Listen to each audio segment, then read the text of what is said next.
24 de dezembro. Começa agora o programa Hora e a Vez da Pequena Empresa. Confira no programa de hoje muitas dicas, curiosidades e informações. E nesta semana, o presidente do Simp, Joseph Cury, recebe juíza Herta Helena Padilha de Oliveira, presidente do IPAM, Instituto Paulista de Magistrados.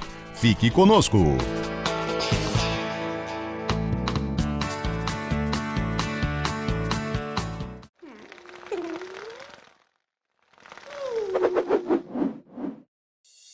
Vários ônibus iluminados com decoração de Natal passaram a circular na capital paulista nos últimos dias. Ao todo, 30 veículos vão contar com a iluminação especial.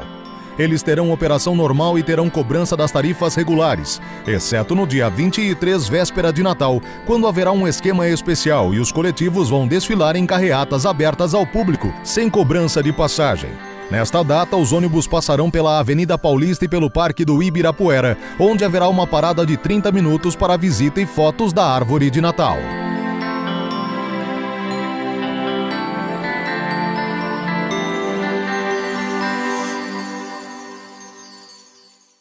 Os pequenos e microempresários pensando em 2017 precisam fazer um planejamento tributário.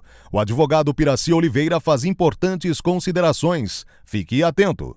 Para 2017, o contexto que se apresenta é uma nova lei do Super Simples. Desde outubro de 2016, temos um novo ordenamento que trouxe medidas boas e outras nem tanto. Muito bem, você pequeno e médio empresário tem que primeiramente fazer um cálculo quanto à adoção do regime futuro 2017-2018. Primeiro grande dúvida que se apresenta é a opção entre o lucro presumido e o sistema simples.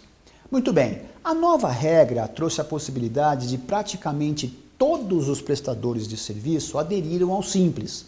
São muito poucos as atividades que não podem. A questão que se coloca é a conveniência de ingresso em razão da elevação das faixas de tributação.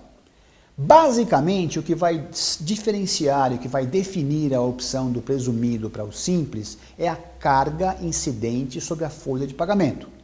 Num cálculo preliminar feito por nosso escritório, eu ousaria dizer que folhas de pagamento superiores a 17% da receita bruta gerariam uma opção do simples de maneira mais eficiente. Então, se a tua folha é elevada, o simples é melhor. Se a sua folha é mais baixa do que 17% da receita, o lucro presumido talvez seja a melhor opção. Ainda assim, é preciso que se faça um cálculo individualizado, porque também envolve a questão de IPI e de ICMS. Muito bem, a mesma lei que trouxe a possibilidade de adoção de outros serviços ao simples, abriu a possibilidade de um refinanciamento, um novo refis em 120 meses. Para as empresas que foram notificadas, o prazo fatal para a adoção é até 11 de dezembro. Então, é um parcelamento favorecido pelo prazo e pela condição, e não pela redução de multa e juros. Então, esses dois serão os itens mais relevantes para 2017. Fique atento aos nossos programas, que novidades serão tratadas nesse espaço. Até lá!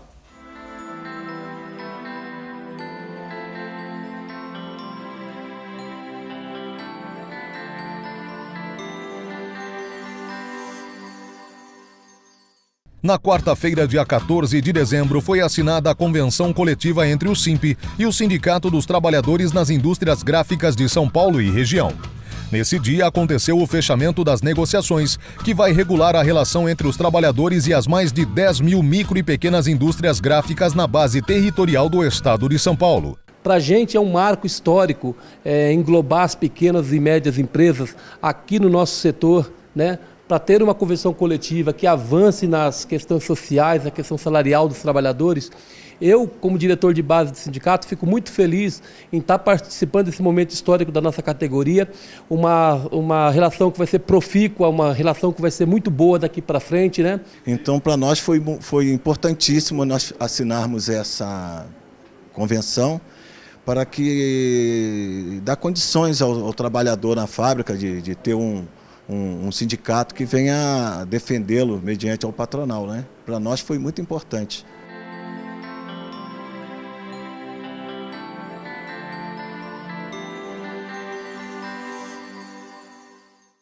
Dia 5 de dezembro, a Assembleia Legislativa promoveu o primeiro Seminário Internacional Brasil-China, realizado pela Ordem dos Parlamentares do Estado de São Paulo, a OPESP. O deputado e vice-presidente da Assembleia Legislativa, Jorge Atto, exaltou a importância da parceria entre China e Brasil, seja no âmbito comercial ou cultural. O presidente do SINP, Joseph Cury, recebeu o Prêmio Homem do Ano 2016, concedido pela OPESP. Realmente esse Fórum Internacional dos Negócios Brasil-China é extremamente importante no momento em que nós passamos uma crise econômica, social, política muito grave. Eu quero parabenizar o Joseph Cury pela iniciativa, a nossa homenagem, e nós ficamos muito felizes de poder abrigar um evento desse porte nesse momento ímpar.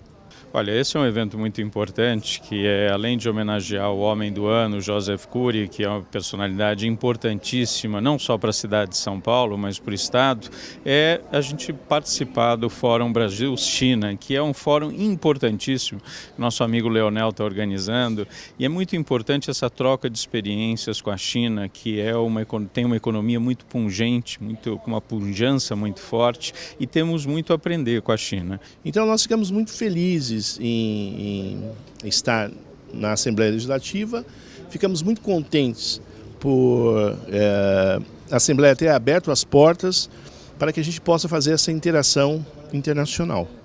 E também muito felizes pelo Dr. Joseph Cury ser eleito pela Ordem dos Parlamentares do Estado de São Paulo o Homem do Ano 2016, sendo que nesse evento ele recebe o Leão de Ouro, que é um prêmio concedido a uma personalidade todos os anos pela OPESP.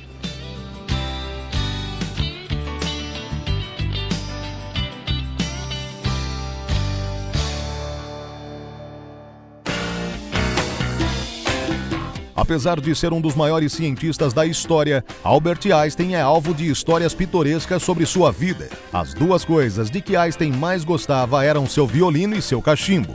O físico era um fumante ávido e acreditava que fumar era necessário para manter a calma e auxiliar em seus julgamentos. Einstein também amava a música e chegou a tocar com alguns profissionais, porém nunca exerceu a profissão. Essa, você sabia?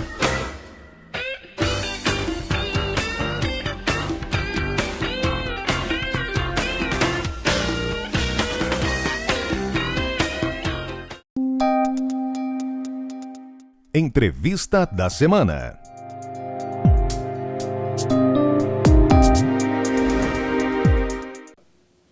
A nossa convidada de hoje é a doutora Herta Helena Ronenberg Padilha de Oliveira. Ela é juíza de direito e que está fazendo um trabalho social absolutamente meritório a partir de outubro desse ano. Ela preside o Instituto Paulista de Magistrados. É um prazer tê-la conosco. O prazer é meu, eu agradeço o convite, eu agradeço ao SINP pela oportunidade de falar sobre esse projeto. Não, o prazer é nosso. Nós estamos, na época de Natal, comemorando o nascimento do menino Jesus e, infelizmente, nós assistimos abusos sexuais, crianças sendo agredidas, etc., e que me parece que é o foco do trabalho que a senhora vem conduzindo através de peças teatrais, com juízes, etc. Podemos falar um pouquinho a respeito, por favor? Com certeza. Esse projeto, o projeto Eu Tenho Voz, é um projeto idealizado pelo Instituto Paulista de Magistrados, que eu presido, com foco na defesa da criança e do adolescente. E é um projeto contra o abuso sexual de crianças e adolescentes, que é um tema espinhoso, é um tema difícil, triste, talvez o crime mais abominável que possa ser cometido contra uma pessoa e que a gente infelizmente assiste, quer dizer, assiste não porque ele ocorre sempre às escusas, sempre escondido, mantendo a criança refém dessa situação. Claro. E o projeto tem a finalidade justamente de dar voz a essa criança, para que ela possa ser socorrida e possa ser retirada dessa situação. Como que é feito? Como é que se leva isso à criança e como é que se traz a criança? A grande dificuldade do combate ao abuso sexual da criança é justamente porque 80% dos casos ocorrem no seio da própria família. Na própria família? Na própria família e muitas vezes, ou quando não é na própria família, envolvendo pessoas muito próximas da criança e da família. Então, são pessoas em quem a criança mantém confiança, né? Ela tem algum vínculo afetivo e isso dificulta muito tanto a denúncia quanto a apuração e, principalmente, dificulta que essa criança seja socorrida para que saia dessa situação de abuso. Então, nós idealizamos chegar até a criança com uma peça de teatro. Por quê? Por meio da arte, a gente quer despertar o sentimento, não só da criança, mas das pessoas que convivem com a criança, então os professores, os outros amigos, né? Não só da vítima, mas as crianças, que muitas vezes são os próprios coleguinhas de escola, despertar a necessidade de buscar socorro. Primeiro, para que ela perceba que o que está acontecendo é errado, né? Porque muitas vezes, que a criança está em formação, ela tem a percepção de que está acontecendo alguma coisa muito errada, mas ela não consegue identificar, porque é a própria pessoa de confiança dela, quer dizer, aquele parente próximo, que é o agressor. Então, ela precisa ter a noção exata de que ela está sendo vítima, de que aquilo é completamente errado, que ela precisa de socorro, e a peça de teatro tem essa finalidade. Essa peça de teatro chama Marcas de Infância, é uma peça que foi idealizada pelo grupo Companhia Narrar de Teatro, de Piracicaba, e narra 3 casos, um de abuso físico contra a criança e 2 de abuso sexual. Isso tudo de uma forma bem lúdica, né, com elementos cênicos, com elementos artísticos, para que não seja uma coisa chocante também. Focado em que faixa etária? Então, a gente leva o projeto para as crianças de 9 a 12 anos, que a gente acha que é a faixa mais adequada para essa linguagem. A gente tem ideia agora, no próximo ano, de desenvolver uma segunda peça de teatro, daí voltada para as crianças menores. Mas a gente, nessa primeira fase, está focando exatamente essa faixa etária, de 9 a 12. Quantas apresentações foram feitas esse ano? Então, nós fizemos 10 apresentações em escolas estaduais da rede pública. De outubro para cá? De outubro para cá. Mais uma apresentação no CEL de Paraisópolis e uma apresentação numa ONG, que é um projeto muito bonito de resgate de prostitutas, lá de Jundiaí também. E qual foi o resultado? Pois o resultado foi surpreendente, na verdade. Porque a gente, quando idealiza, a gente tem uma ideia do que pode acontecer, mas a realidade é sempre diferente, né? Em todos os lugares onde nós fomos, nós recebemos denúncias das próprias crianças. Porque, então, como funciona? A gente apresenta a peça de teatro, então o grupo de teatro, as atrizes apresentam a peça, e sempre há um juiz do Instituto Paulista de Magistrados que acompanha essa apresentação, 1 ou 2, né, dependendo da disponibilidade, e outros voluntários, que podem ser psicólogos, advogados, outros membros do Ministério Público. E nós ficamos à disposição para conversar com as crianças depois da apresentação. Porque o que a gente pensou? Não adianta você simplesmente mostrar a realidade. Ó, tudo bem, isso acontece, tem tal e tal situação de abuso. É preciso dar o caminho para que a criança saia dessa situação. A solução. Então, você tem que dar a informação. E aí é que vem a nossa parte principal. Porque a informação é a libertação, né? Eu acho que assim, é uma questão que envolve medo. A criança que está numa situação dessa, ela tem medo, então ela tem que ter informação de que ela pode procurar socorro e que ela vai ser socorrida. E aí entra a nossa função nessa apresentação, que é conversar com as crianças. Então, depois da apresentação, a gente permanece no local, explica para as crianças aonde elas podem pedir socorro, todas as instituições que elas podem procurar, e ficamos depois à disposição para conversar com quem quiser conversar. E nesse momento em que a gente se coloca à disposição, a gente tem recebido denúncias já no próprio momento, depois da apresentação da peça. Agora, me parece que também é esclarecido, né, após a apresentação, que as crianças podem falar direto com o juiz. Então, qual que é a orientação que a gente dá para uma criança que está passando por uma situação dessa? Então, se você está nessa situação ou se você conhece alguém que esteja passando por uma situação dessa de abuso sexual ou abuso físico, primeira coisa, procura uma pessoa de confiança. A pessoa de confiança pode ser o pai, pode ser a mãe, pode ser a avó, pode ser uma vizinha, pode ser um professor. É uma pessoa que você sabe que vai acreditar em você e que vai procurar as autoridades, vai procurar uma forma de te socorrer. Esse é o primeiro ponto. Claro. Muitas vezes essas situações de abuso envolvem ameaça. Então, a criança, a vítima ou essa própria pessoa de confiança, para quem ela vai relatar, não quer se expor, porque tem receio do que pode acontecer. Então, há várias formas de fazer a denúncia de forma anônima. Ela pode ligar para o Disque 100, que é um número que recebe denúncias do Brasil inteiro. Ela, obviamente, vai ter que dar o endereço, o nome das pessoas envolvidas, minimamente, para que isso possa iniciar uma investigação. Mas não vai precisar se identificar.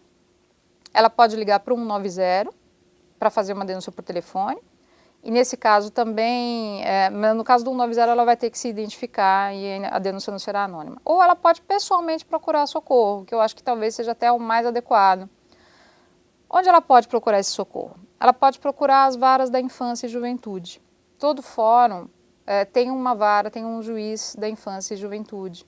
E tem um promotor da infância e juventude.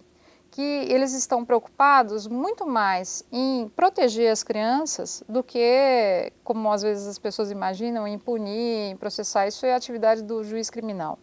O juiz da infância, a primeira função dele é justamente dar proteção à criança e ao adolescente que estão numa situação de risco. E se ela for até o fórum, se ela for sozinha, se ela for acompanhada de alguém, o juiz vai ouvir, o promotor vai ouvir. Se ela quiser falar, pede para falar com o promotor, pede para falar com o juiz, eles vão ouvi-la e vão dar um encaminhamento para isso. Ela pode procurar o conselho tutelar, que também vai dar um encaminhamento e vai tomar as medidas que tiver que tomar. Ela pode procurar uma delegacia de polícia, preferencialmente uma delegacia de defesa da mulher. Se não tiver delegacia da defesa da mulher, na cidade onde ela estiver ou no bairro, pode procurar qualquer delegacia. O delegado também vai ouvir e também vai dar encaminhamento a essa denúncia. Então, são muitos caminhos, não é, para se buscar socorro, mas o importante é fazer alguma coisa, não permanecer em silêncio. Agora, essa é uma iniciativa que me parece que toda a sociedade, qualquer ser civilizado, quer apoiar iniciativas como esta. A grande indagação é como é que as pessoas podem chegar até o IPAM para apoiar, para ajudar, para divulgar, para trabalhar, enfim, cada um contribuir da forma com que ele acha que pode. É uma iniciativa aberta, uma iniciativa fechada, como é que ela opera?